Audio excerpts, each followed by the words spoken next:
আমার ইউটিউবের সকল বন্ধুদের স্বাগত আরেকটি রেসিপিতে। বন্ধুরা, একটা লাইক দিয়ে আজকের রেসিপিটা দেখতে শুরু করো। আর আমার আজকের রেসিপিটা হচ্ছে ট্যাংরা মাছের তেল ঝাল। এভাবে ট্যাংরা মাছের তেল ঝাল একবার রান্না করে খেয়ে দেখো।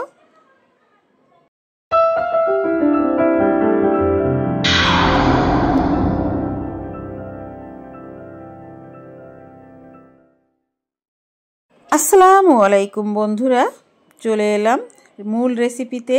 বন্ধুরা, এখানে আমি দেখো বড় সাইজের 4 পিস ট্যাংরা মাছ নিয়ে নিলাম।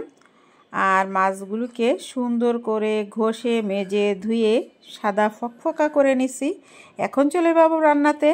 চুলায় আমি কড়াই দিয়ে দিলাম, আর কড়াইটা গরম হয়ে গেলে দিয়ে দিচ্ছি পরিমাণ মতো তেল।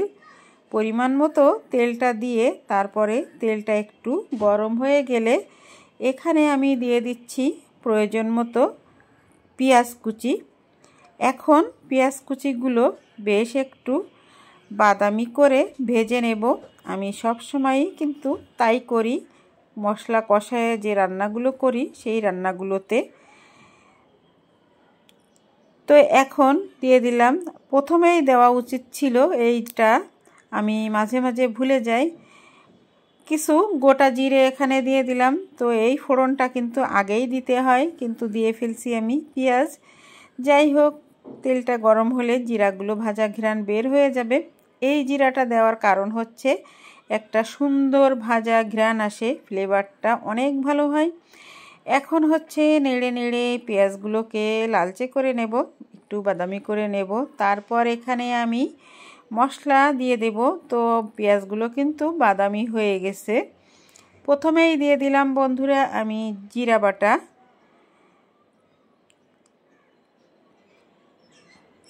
তারপর দিয়ে দিচ্ছি আদা রসুন বাটা। যেহেতু আমার কিন্তু মাছ 4 পিস, তাই মশলাও পরিমাণ বুঝে দিতে হবে। বেশি মশলা হয়ে গেলেও কিন্তু ভালো লাগে না, আবার কম হলেও ভালো লাগে না। এখন দিয়ে দিচ্ছি মরিচের গুঁড়া। এখানে মরিচের গুঁড়া আমি 1.5 চামচের মতো দিলাম। তারপরে দিয়ে দেব লবণ, হলুদ। তো দেখো লবণ দিয়ে দিলাম। আমি কিন্তু মাছ ভেজে রান্না করি না, সব মাছ ভেজে রান্না করলে কিন্তু ভালো লাগে না। তো দিয়ে দিলাম পরিমাণ মতো লবণ, হলুদ। এখন হচ্ছে মশলাটাকে খুব সুন্দর করে কষিয়ে নেব। মশলাটা যত কষানো বেশি হবে আর মাছ যত ধোয়া বেশি হবে, তরকারির স্বাদ কিন্তু ততই বাড়বে।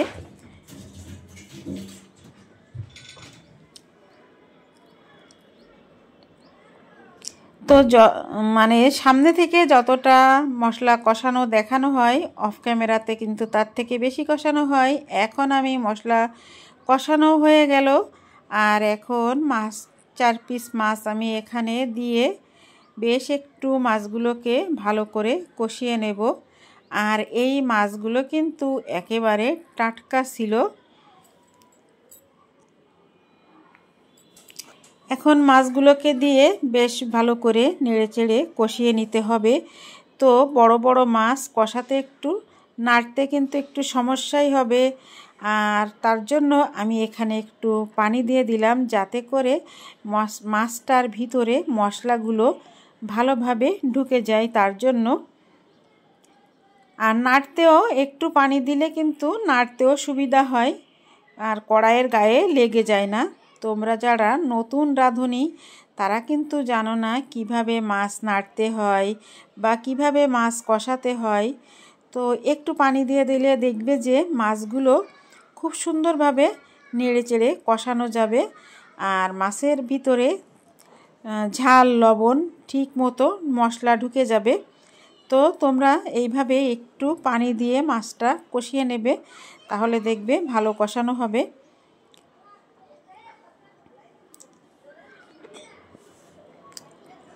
তো যখন এই মাছ থেকে পানিটা একেবারে টেনে যাবে, তারপর আমি আবারও কিন্তু ঝোলের জন্য এখানে পানি দিয়ে দেব। মাছ যখন দেখব যে কষানোটা হয়ে গেছে, তখনই এখানে ঝোলের জন্য পানি দিয়ে দিব। আর মশলা থেকে যখন তেল বেরিয়ে আসবে তখনই ঝোলের পানিটা দিয়ে দেব। আজকে আমি এই মাছটা কিন্তু একটু পাতলা ঝোল করে রান্না করব। এটা আমার মেয়ের পছন্দ, আমারও পছন্দ একটু পাতলা ঝোল করে মাছটা রান্না করা। খুব বেশি আবার ঢেলঢেলে পাতলা না, একটু মোটামুটি পাতলা। তো দেখো মাছ থেকে কিন্তু পানিটা একেবারে টেনে গেছে আর তেল ছেড়ে দিছে মাছ থেকে।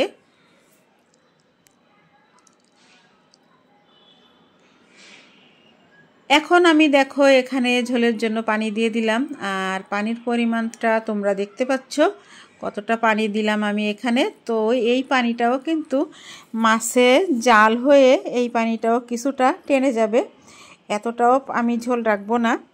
তো এখন চতুর্দিকে কড়াইয়ের যে মশলা লেগে আছে সেগুলো একটু নেড়ে নেড়ে মিশিয়ে দিলাম আর ঢাকা দিয়ে দেব। বন্ধুরা কিছুক্ষণ পর এসে ঢাকনাটা তুলে নিলাম আর আবারও একটু নেড়ে দেব।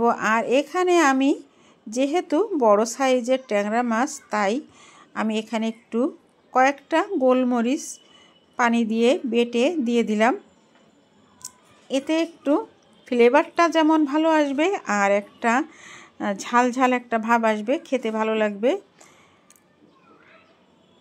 আবারও আমি কিন্তু একটু নেড়ে চেড়ে মিশিয়ে দেব। দেখতে পাচ্ছ ঝোলটা কিন্তু অনেকটাই কমে আসছে। তো বড় বড় মাছ যেহেতু, তাই জালটা একটু বেশিই লাগবে, তা না হলে কিন্তু মাছের ভিতরে ঝাল লবণ মশলা কিছুই ঢুকবে না। এর জন্য তার জন্য একটু কিন্তু ঝোলটা বাড়িয়ে দিতে হবে। বন্ধুরা সঙ্গে থাকো আর দেখতে থাকো আজকের আমার এই রেসিপিটা। যারা তোমরা নতুন রাঁধুনি রান্না করতে পারো না তাদের জন্য আমার এই রেসিপি, আর যারা পুরনো রাঁধুনি তারা কিন্তু সবাই অনেকেই রান্না করতে পারে। আর আমি বন্ধুরা এখন এখানে একটু ভাজা জিরার গুঁড়ো দিয়ে দিলাম। এই ভাজা জিরার গুঁড়ো তরকারিতে দিলে, এই ধরনের কিছু কিছু রান্নার ক্ষেত্রে যদি দেওয়া হয় তাহলে কিন্তু এর ফ্লেভারটা অনেক গুণে অনেক ভালো লাগে আর স্বাদটাও বেড়ে যায়। তো কিছুক্ষণ ঢাকা দিয়ে রাখার পরে আবারও আমি ঢাকনাটা তুলে নিলাম। দেখতে পাচ্ছ বন্ধুরা ঝোলটা কিন্তু কমে গেছে আর আমার আজকের এই ট্যাংরা মাছের রেসিপিটা কিন্তু অলমোস্ট রেডি। তো একেবারে সহজ একটা রান্না। তো আমি কিন্তু আবারও ঢাকা দিয়ে দিছিলাম। এখন আমি চুলাটা বন্ধ করে দিয়ে আবারও ঢাকা দিয়ে রেখে যাব স্ট্যান্ডিং টাইমের উপরে। পরবর্তীতে এসে তোমাদেরকে আমি আমার আজকের ট্যাংরা মাছের ফাইনাল লুক দেখালাম। আর আমি কিন্তু অলরেডি সার্ভ করে নিছি। কেমন লাগলো আজকের আমার এই রেসিপিটা অবশ্যই কমেন্টের মাধ্যমে জানাবে। আজকের মতো বন্ধুরা বিদায় নেব, চলে আসবো নতুন দিনে নতুন কোনো একটি ব্লগ ভিডিও বা রেসিপির সঙ্গে। সে পর্যন্ত আল্লাহ হাফেজ, আসসালামু আলাইকুম।